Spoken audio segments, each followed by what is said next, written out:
Hello everyone, सबैजनालाई नमस्ते छ। यति बेला चाहिँ म गाउँमा छु, गाउँको घरमा छु।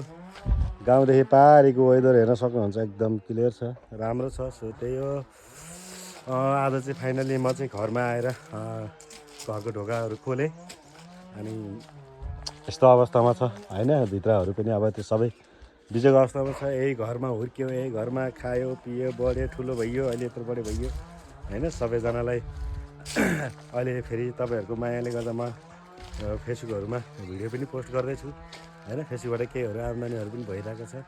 अनि सो त्यही हो, घरको अवस्था यस्तो छ। सबैजनाले घर भिजिट गरिदिनु होला, देखाइदिनु होला भनेर भन्नुहुन्थ्यो। सो हाम्रो त डाँडा पाखामा घर छ गाउँमा है।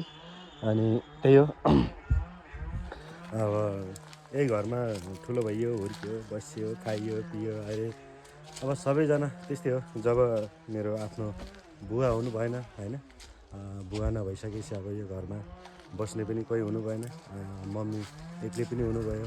सो त्यो कारणले गर्दा पनि हामी सबैजना बाहिर छौँ। अब सबैजनाले अब आफ्नो आफ्नो बाटो चाहिँ गरेर बाहिर बसिरहेछौँ। तब पनि अब घरको माया छ होइन।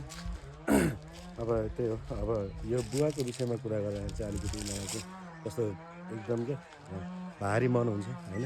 अब त्यो खुलेर म कुरा गर्न सक्दिनँ। अब जब बुवा बित्नुभयो तब यो घर केही समयसम्म बसियो।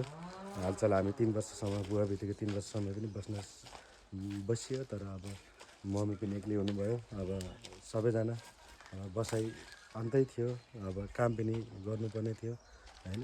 त्यो कारणले गर्दाखेरि चाहिँ आज कम्तीमा नि 1.5 वर्षपछि घरमा आएर घर खोलेको छु, देखाएको छु है। त्यही हो, सबैजनाले माया देखाइदिनु होला। अलिकति बुवाको विषयको कुरा चाहिँ अब के हो भन्दाखेरि अब यस्तै हो, अब मान्छे जन्मेपछि मर्नुपर्छ एक दिन होइन। सो अब मर्नु त पर्छ होइन। सबैजनालाई जानुपर्छ भगवान्को घरमा एकचोटि न एकचोटि। त्यही हो,